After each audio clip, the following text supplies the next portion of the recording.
All right, so I'm going to read this quote out. So, like I said, we came across I developed this because I just wanted to know what are the basic things people need to know about. You know, if you go do an exam, they say attempt all questions, right? So you might have 10 questions, attempt all 10, and then put your name on the paper. Because if you don't attempt 7 and 8 or 9, you don't get any credit, right? Right? And then you might end up failing the course if you don't attempt. They say attempt everything. But how will you know what to attempt if you don't know what the questions are? So the same thing is with the laws of life. Again, there are about 7 of them. We're going to get into them. But these are the 7 things that affect human life. The things that we as humans are already doing. It's just that we don't know how to. We're just doing them unconsciously. We're not deliberately doing them the right way. For example, sleep, we just mentioned. So this affects, regardless of race, your culture, your backgrounds, your literacy levels, it affects everyone. Remember, I come from the poorest of the poorest continent on the planet. And so I have to think in the most basic ways.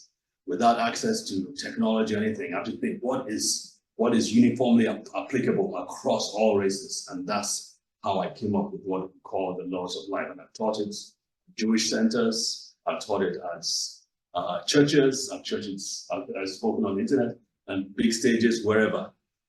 Everybody comes back and is like, yeah, this is. In fact, the funniest one is I used to speak at this really high scale retirement center. I mean, this is really rich, the richest of the richest. And I would go there and I would speak about these things. And then the elderly people will walk up to me, again, white people, and they'll be like, oh, I wish my son was here. He would learn so much from this. And I'll be like, how old is your son? She's like, you're like 65 or something. I was like,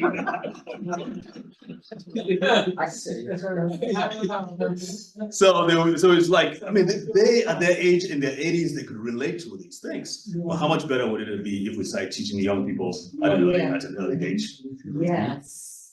It is the opinion of those who best understand the physical system that if the physical laws, and I'm going to add spiritual laws, can you say it? Were strictly observed from generation to generation, there would be an end to the frightful diseases that cut life short and of the long list of maladies that make life a torment or a trial, and that this wonderful machine, this body, this goodly or godly temple, would gradually decay, and men and women would at last die as if gently falling asleep. Don't you like that? Yes. No pain, no suffering, no loss of your faculties, just fade away.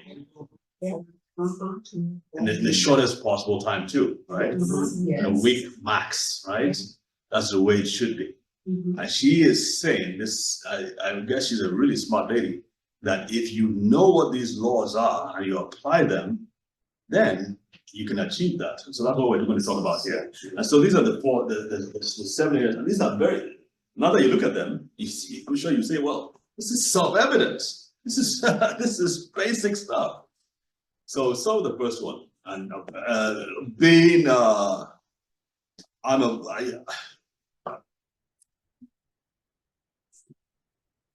I do have a very strong biblical background, so naturally, I'm more, shall we say, more geared towards biblical stuff.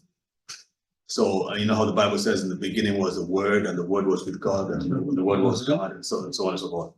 In the beginning, it always starts with the words, but it's not just from a biblical perspective. It's also, we're now finding out from a scientific perspective. Our words rule our lives. Say it with me. We now know that even surgeons, you know what, I'm going to get to that in a minute. So the beliefs you hold dear, the quality of your thoughts and emotions, that's where stress comes in. The quality of the foods you put in your body, what you eat and don't eat. Remember, I'm always ripping on blacks, so we tend to like a lot of sugar, right?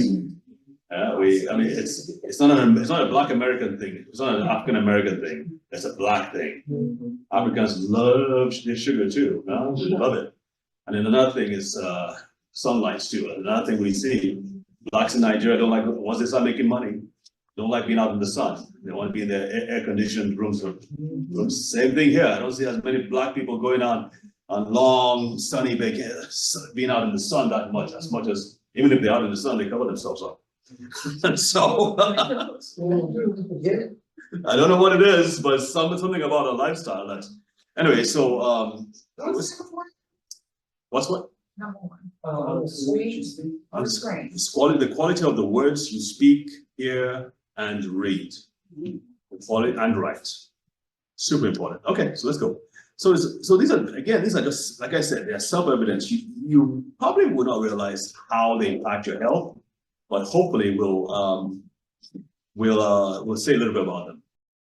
Everybody knows who that is. Yes. Yes. Do you know when he died? How old was he when he died? 39. 39. Does everybody agree with that? Everybody agrees with that. Everybody should know when he died. So yes, he did die at 39. So let me tell you a quick story. The day Kennedy was shot, when was he shot? 1963? Yes. The day Kennedy was shot, Martin Luther King turned around. I don't know whether it was Harry Belafonte, one of his close friends. He said, if they can kill an American president like this,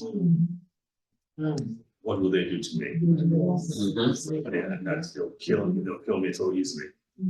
And he went on to say, I will not live to be 40. All right. That was not the only time he said that. His friends in his inner circle said it. He said it over and over and over again. Okay. Is that a coincidence?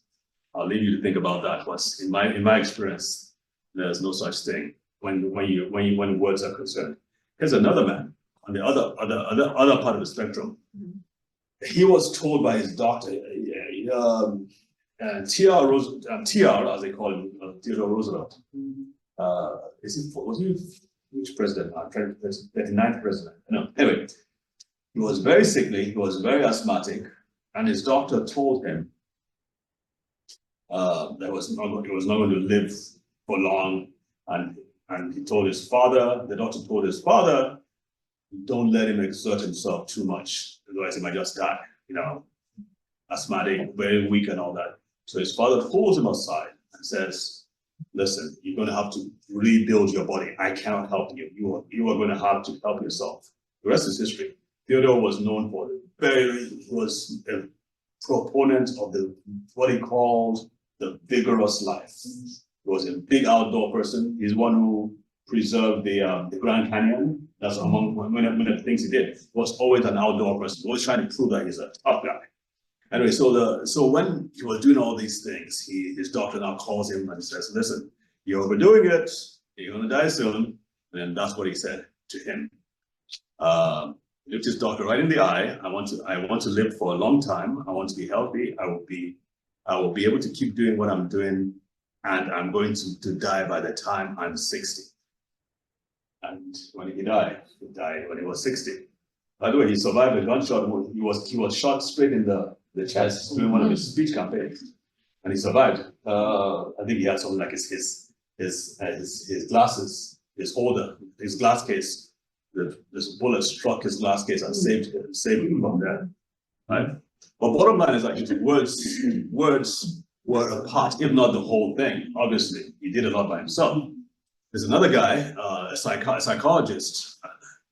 And I'm saying this because in our community too, we tend to be very frivolous with words, right? I mean, let's listen to our songs. Listen to the music that everybody loves to listen to. I think if you listen to the amount of crap that is in those words and those lyrics, you will be shocked, right? So he's a psychologist, Emile Coué, a French psychologist, and he's developed this experiment. So he would go to the worst hospital rooms, the wards, and he would teach the patients. He would say, just say this, don't do anything different, just say this. Every day and in every way, I'm getting better and better. That's it. What do you think were the results? That's true, you gotta speak, you gotta speak it. You got to speak it. Speak it, and your brain and body will respond. All right, so I just have this couple of things. So obviously, where our words, the words of other people affect us. When we're younger, our parents, authority figures, our coaches, and so on, doctors especially. I mean, the word of the doctor is king, especially for you, the older generation. I mean, you know, people in their 70s and 80s, there's nothing going to tell them. If the doctor says something else, it's like, forget it. All right. I'm in that age bracket, I disagree with that one. I disagree too. All right, thank you. I don't disagree. Thank you. So we've got some outliers here, all right? But for the most part, they're not going to listen to anything else you tell them. Yeah. I mean, my dad is 82, my mom is 77. Everything I tell my mom, she accepts it and she does it and she sees the results. She was always sick. She hardly gets sick now. Tell my dad the same thing. Is like, oh, my doctor said I should take this. I can't do any more than that. Except what I'm doing, and he's the one that needs it the most. So, and sometimes people just respond in different ways. So religious leaders and so on. So our words are important. So let me move on. Or let's move on. Our beliefs are important too, because our beliefs control our words and our thinking and how we act, we react to different people. But the thing about the beliefs is let me do this experiment. Everybody look at me. Everybody look at me now. Free your right hands. Do this. Take the right hand up. All right. Close your eyes. Without thinking, point to yourself. All right. Wow, she points to her head. Okay. All right. How old are you? How old are you? Yes. 9. So what we found, your hands down now. What we found out is that kids below the age of 6, you ask them to point to themselves. Where do you think they'll point to? Huh? No, they don't point to their head. Most adults will point to their chest or their head. Most kids will point to the navel area. Okay. You should test. No, she didn't do that, but she's 9. Okay. So from 6 and below is what we found out. Do you know why that is so? Where does your spirit reside? You're good. That's right. The human spirit resides right here. You're good. This is the Bible talks about the bowels. Remember that? Yeah. Out of his belly shall flow rivers of living water. Right. So the essence of who we are. And some instances, some stories about people who die, they say when they die, their spirit leaves their body through their come out through their mouths. Some of them who recover come back to life, they come back through their mouth. Right. So bottom line is I'm trying to talk about the spiritual part of who you are. We all have a spiritual part. It's a spirit that lives. I mean, whatever your beliefs are, is your spirit that is the real you, right? And the spirit that's going to live eternally, right? So there's a spiritual part of you. That is what is eventually the words, our thoughts, our subconscious all affect our spirit and our personality. So it's very important that we consider the words and everything that we do with our lives because it affects our spirit. But it's that same spirit that sustains you.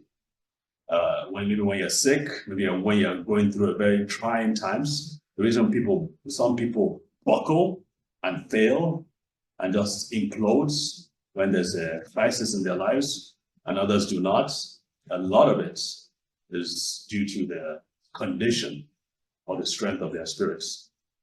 All right, and it's the spirit that believes. So there's a lot to be said about that. But I love this quote. I read this at the World War II Memorial in DC, and you cannot deny the fact that there's a spiritual component even in war settings. Some people fight to the last breath, other soldiers and other armies give up. So there are things that you can do to strengthen your spirit, and obviously there are things that weaken your spirit.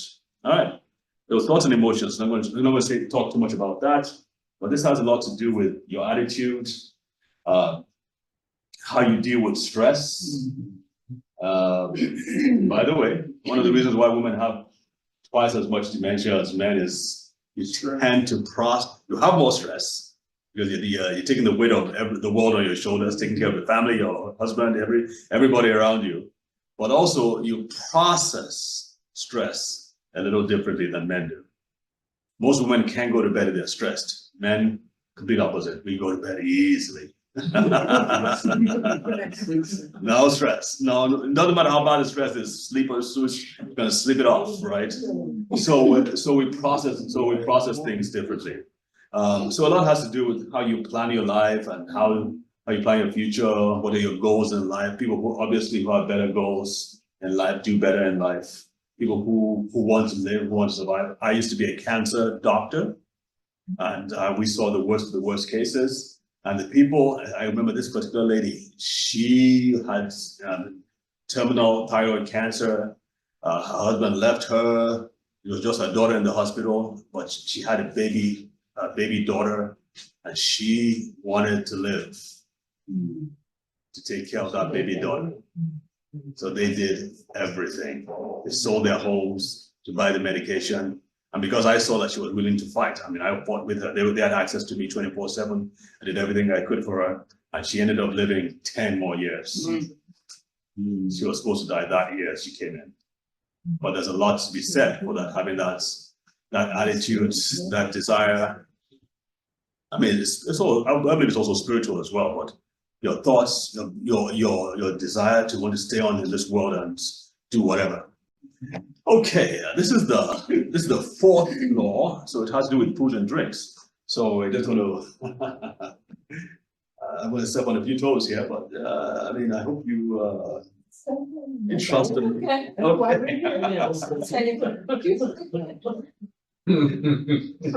Maybe, that's what we learned. Okay, don't say I didn't warn you.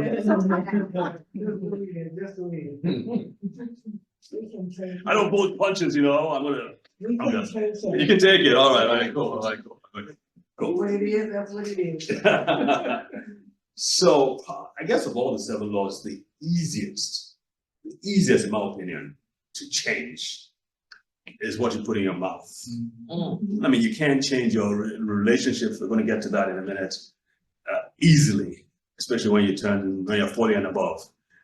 You can't change your thoughts as easily, or you can't change your beliefs as easily, but you can adjust what you put in your mouth. So let me just tell you the general principles. What you want to do is that you want to, as much as possible, you want to reduce the amount of starchy foods you're putting in your body. We talk about the 3 whites: white rice, white flour, white wheat. White sugar, white rice, white sugar, white rice, and then white bread. Yes, and then of course got pasta as well. All these things put a huge load of sugar in your body. Does anybody remember how much sugar is in your blood circulation at any point in time? As we're sitting like this now, we haven't eaten for probably an hour. Do you know how much sugar is in your body? Not more than a teaspoon. Really? Yes. Not more than a Just teaspoon. like that ice cream, so there's my. But I'm gonna walk mine on.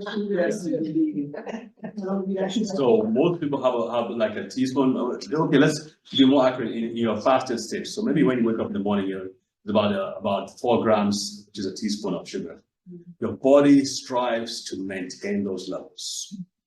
How much is this? So if you now put do you know that a sandwich, just a sandwich, whatever, those 2 slices of bread, whatever you put inside it, you have at least 8 grams of sugar. You know that? 8 grams of sugar.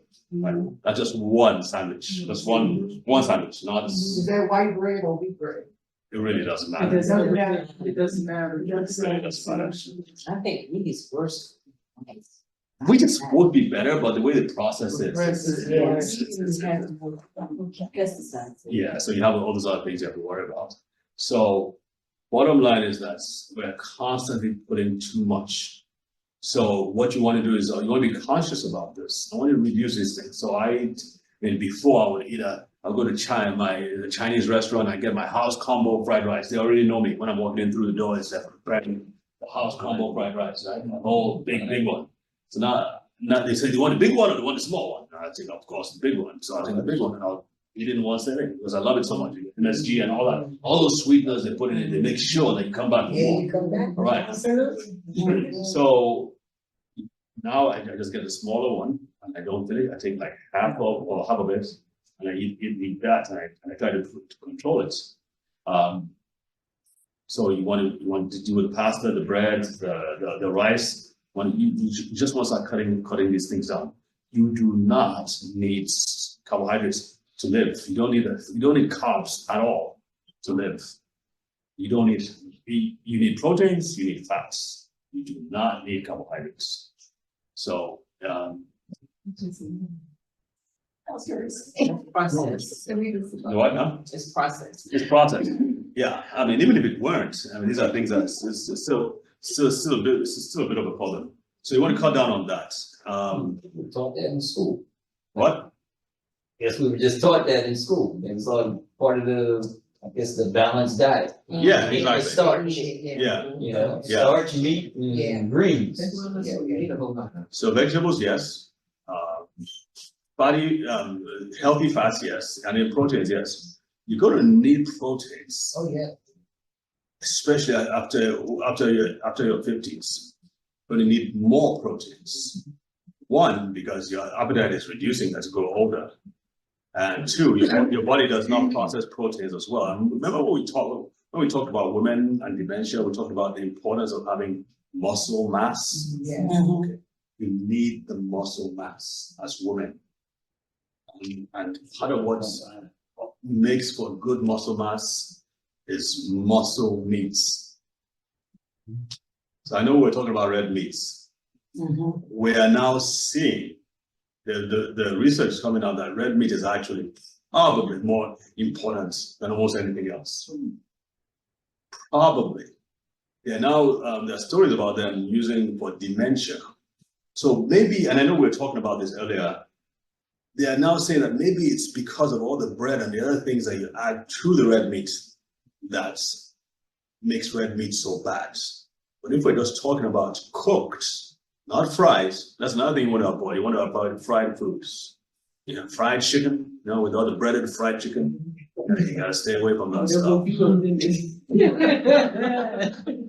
Fried chicken, all those processed, all the salts, the condiments, and all those things, all the breaded things, they make it really, really bad, and they put a serious load on your pancreas. By the way, we all know that Black people have the highest levels of diabetes, and also we have the lowest levels of glucose tolerance.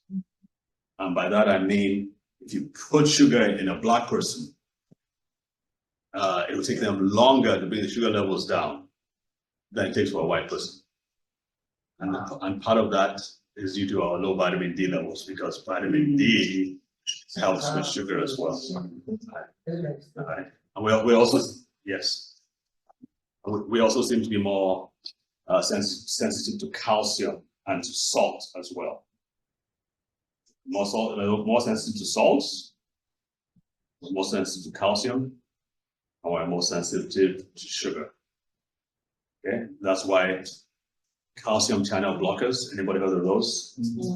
Those are the most effective drugs for Black people for hypertension, because they address the calcium sensitivity we have. They don't work as well for white people, but if you block calcium in the body of a Black person with hypertension, it works a lot better.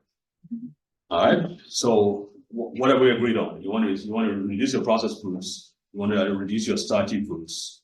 You want to reduce fried foods, please. Fried foods. That's And my chicken. yes, try to cook as much as possible. Yeah, and maybe broil, but not fried, right?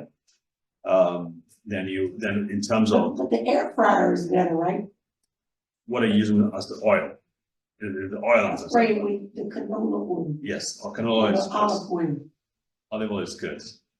Canola oil, canola oil and other seed oils are very bad. Yeah. And Most of the time I Bob put it in uses olive oil. the air fryer, he breads the chicken, he still breads the chicken. Yeah, Flours the chicken, that, you're still getting, that's one of the Process. problems. Cause it looks just like fried chicken, but Oh, yes, with the flour in yeah, That's process. that's not what you wanna do. you don't wanna do that. Nah. You it. don't What if wanna, I just fry the chicken and don't put the bread on the stove with the olive oil? Yeah, air fryer. Bake the chicken. There you go, babe. Do you have Bacon, you don't put that. so I'm just gonna say the best thing you can do is to boil it or bake it. Yes. Once you start using a lot, because here's what happens with these oils. Obviously, canola oil is the worst, it's among the worst, and sunflower oils are really bad. But once you start heating them to those high temperatures, they change. They transform into something very dangerous. Even peanut oil. Olive oil. you're Yes, supposed to peanut do oil. that either. No. Yeah. Are you saying the air fryer is bad? I'm You saying, really don't have to use the oil. well, if you're not gonna use the oil, fine. I use oil when I use it. We just put it in, we season it and then put it in. Okay, well, I mean, if you're not We using oil, may spray a little olive oil on it. Okay, yeah. but That's it. yeah, Some yeah, every version I'm using. you know, okay, good. Plus it's fat in the chicken, I mean, it's fat. But that's healthy fats. Yeah. It's very different from the oil, Right. canola oil or seed oil. Very different. Those are chemically processed. What And about avocado oil? that is better Coconut too. oil is probably Coconut oil. better. Yeah, exactly. Coconut oil. Coconut oil. But you just want to, say again, the whole idea is not to rain on your parade. The whole idea is just to make you aware. So Okay, you can make better choices from time to time. so then the better choice is to spray it with the coconut oil, don't put the flour on. Yes. Yeah. Or you can convert it out. Yeah, extra virgin olive oils. So those are the oils, the olive oil and the avocado oil. And probably even, I mean, so I fry my egg with butter now. I don't use animal. So the animal fats, good. So the animal fats are a lot more stable than the seed oils. Real butter, not margarine. Breadstick. Exactly, not margarine. Do not use margarine. You gotta use Not real use butter, margarine. you don't use butter. And breadstick. Yes. Unsalted. Yeah. Yes, what I use. And of course, the big thing is sweetened beverages. We all like our sweetened beverages. Coke, I'd rather eat my cows, not. You don't drink your cow. No. good for you. Yeah. Good for you. It's water. Good for you. Have you seen the new liquid death? There's this new thing. Yeah. Well, have you tasted it yet? What is it with that? It's, I mean, these guys are genius. So it's water. I think it's a little flavored, right? I think it is. Yeah, it's flavored. I think they have about 4 grams of sugar in it, but it comes in different flavors. I mean, their marketing is genius. They're just all over the place now. They're like a $700 million company from selling water. They just came up like a few years ago. And so part of their appeal is that they don't sell it in plastic bottles, it's selling in like cans. And then, but it's the marketing, that they just make it, they make it look so cool. I mean, I never believed marketing could be so good as to make water sound hip. And they're buying it like crazy. It's like a bottle like $3 for a bottle. I drink something that says liquid death. Why would I want it? That's the idea. So you walk past the shelves and you see liquid death. What the heck is that? Somebody's gonna try it. Somebody's gonna try it. Not the kids. Trying to get young kids. But it's just water. Yeah, it's just water. It's flavored, it's flavored water. Probably the Yeah, younger. younger crowd. Or something. Yeah. Exactly, it's Yeah. something, yeah, I mean, you gotta face it, you gotta admit, it's a catchy title. It's a catchy It title. makes you look twice for sure. Exactly, exactly. Alright. The monster drinks. And they're competing with the monster drinks too. It's amazing what they're doing. Alright, so food and drinks, I think we've covered that. So, well, of course, at this point too, you also want to talk about what you need to take. So so you want, as a Black person, you gotta have your vitamin D. I think we've spoken about that ad nauseum. There are other things that you are lacking too, as opposed to the white person. Part of that is probably because of our lifestyle, the food that we've eaten, that we eat actually rob us of certain nutrients, including magnesium, potassium, vitamin C, the B vitamins. Starchy foods, processed foods rob us of B vitamins. And the B vitamins, some say they should be called brain vitamins because they are so important for the development and the protection of your brain, especially vitamin B12.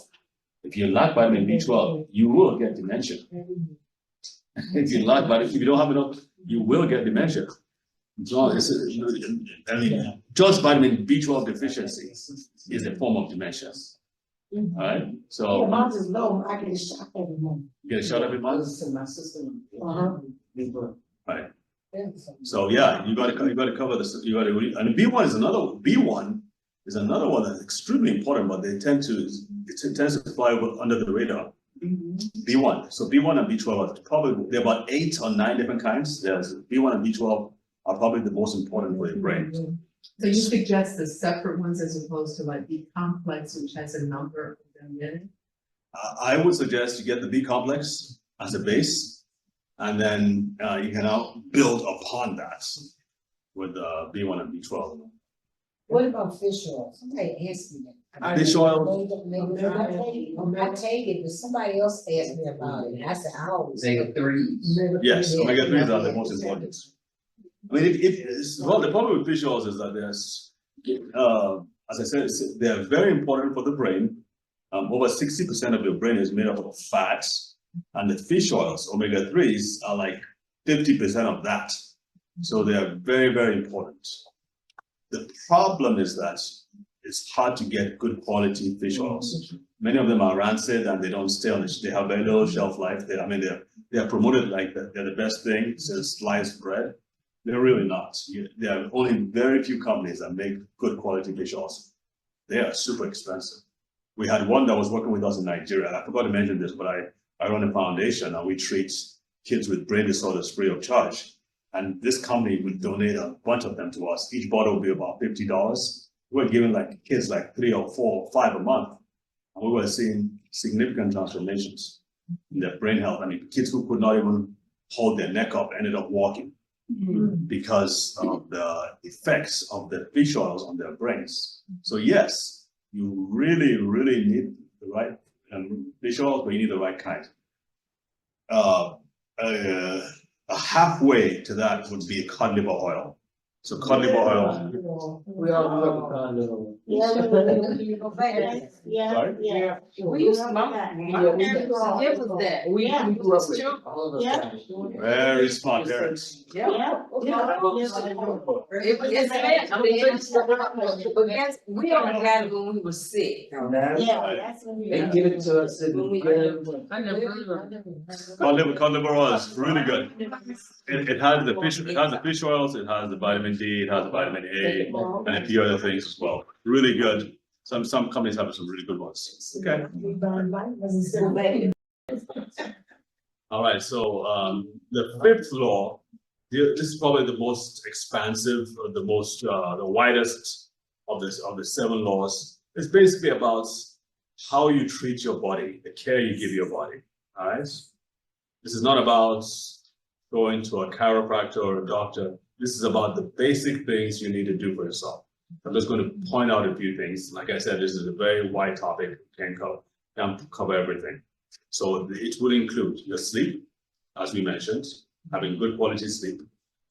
It's only during sleep that your brain and body really repair themselves. It's during sleep that your memories are consolidated and put in the right place, parts of the library. It's only during sleep that even emotional stress, it's sleep that helps to take the pain of that emotional stress. So if you're not sleeping well, again, like ladies tend not to sleep well when they're stressed. So it's very important that you do everything possible to sleep well. I came back from Tulsa, and one of the ladies that were there, they were all probably in their 60s. And she was having trouble sleeping, so that's in the same Bronson vitamin D3 K2 combination. She started using 20,000 at night because she was taking, it was like 5,000 in the morning. Said taking 20,000 at night. She was not sleeping. She was sleeping like 3 or 4 hours a night. She started sleeping 6 hours almost immediately. And that's some improvement. Yes, 7 to 8 hours is good, but that's an improvement. Yeah. Almost immediately. So she was taking like 20,000 at night. And sometimes you might have to just shift and just adjust. Somebody might need something else, but you've got to take your sleep seriously. The other thing you want to take seriously is your exercise. You've got to keep moving, you've got to strengthen your muscles. I suggest after your meal, especially after lunch, you want to get out rather than going to bed or watching TV. You want to get out of the house. Everybody say out of the house. Right. Get out in the sun. In the sun, and you wear your capris or your t-shirts. You want to expose as much as your skin to the sun as possible. Then walk around. Let's walk off that sugar. Yeah, because only when you're active that the sugar gets into where it needs to get to, into the muscles and the bones or wherever it needs to. If you don't, you're just going to have high levels of blood sugar, and then it's going to cause problems. So get up and walk. Probably the most important thing you can do for your health is movements, really. Movements. I mean, I'm big on supplements, but I think some might argue that movement is probably the most important thing. So, along with movement, sitting. Everybody knows that sitting for too long is bad. You gotta get it. Exactly. Sitting the new smoking. Does everybody know this? Yeah. You don't want to sit for more than 45 minutes to an hour, as if you can help it. You want to get up. Because there's something about sitting for long periods of time that makes the blood pool in certain parts of your body, your butt and the backside. And it causes changes in your blood system, making you more susceptible to blood disorders and cardiovascular disease. And you cannot offset that by going to the gym. You cannot offset sitting for long periods of time by saying, okay, I'm going to make up for that by going to the gym or walking. No. Sitting is almost a problem on its own. So you want to try and make sure you get up as much as possible after about 45 minutes to an hour. Especially if you have a desk job or whatever it is. Okay. So, and a few other things. I'm going to move on to other things. Okay. So the 6th law is,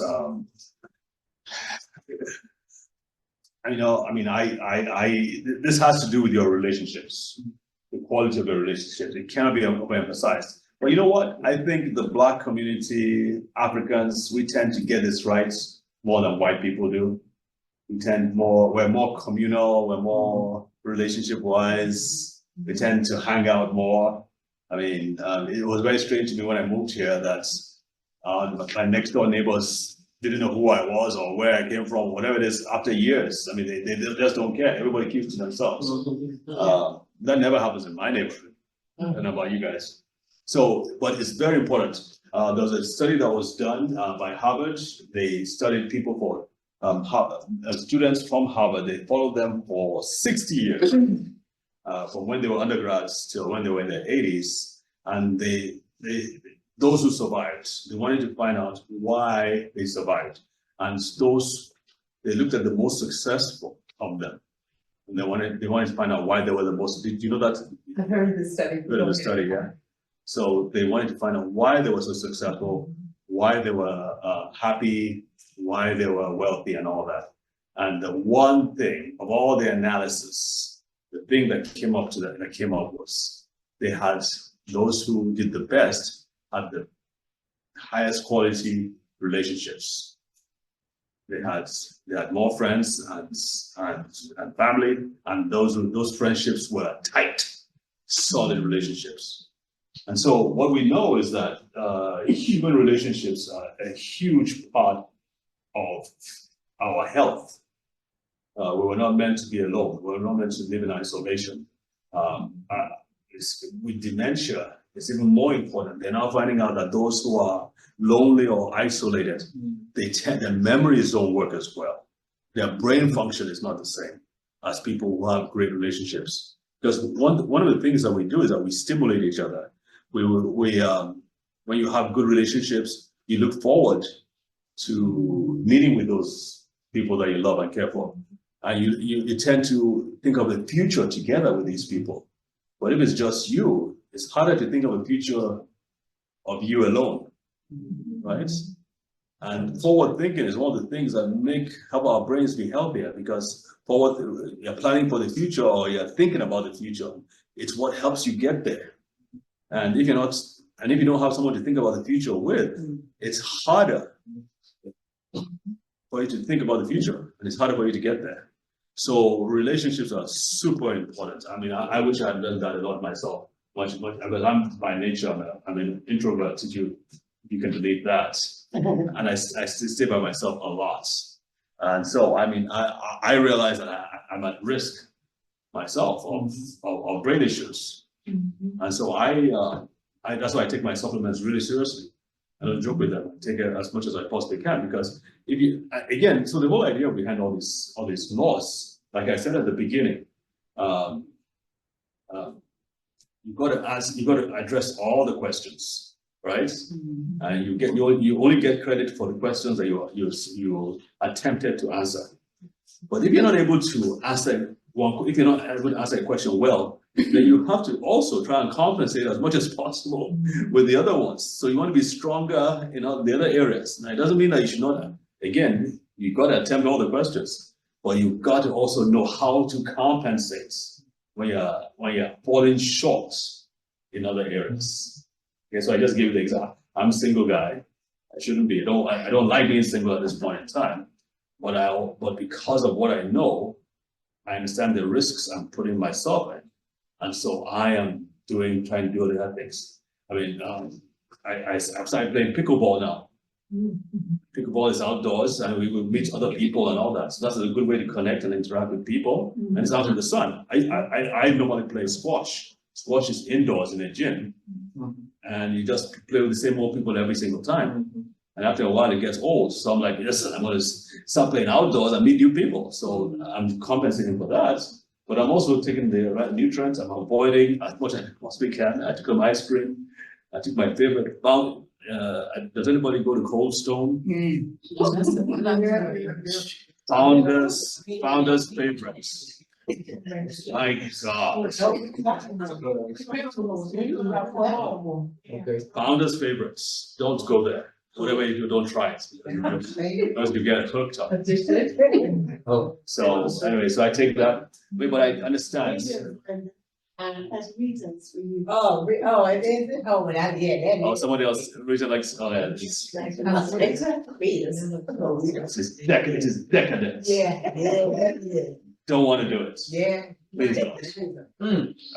So anyway, so the bottom line again is, you've got to find a way to compensate for these other things, to know how to make up for these things. And finally, the work, your vocation, what you do with your life. So your work, your hobbies, your vacation, you've got to be active. You've got to be doing something. Whether it's, if you're retired, then you've got to volunteer, find a place to work. You are made to work. You are made to be active. There's something that you're going to be less. Something is going to be affecting you adversely if you're not occupied. And I think too many times our seniors just whiling away time and just waiting for death when they should be active. You've got a lot of experience. You've got a lot of learning that you can pass on to the next generation. This is the true joy in life, that a man or woman be used for a purpose that he considers greater than himself. These are the things that help us help us be healthy and strong. And this is the quote that I love too. To laugh often and love much, to win the respect of intelligent persons and the affection of children, to earn the approbation of honest critics and endure the betrayal of false friends, to find the best in others, to give oneself, to give of oneself, to leave the world a bit better, whether by a healthy child, a garden patch, or a redeemed social condition, to have played and laughed with enthusiasm and sung with exaltation, to know even one life has breathed better or easier because you have lived. This is to have succeeded. Don't you love that? Yeah. That's super, isn't it? I love it.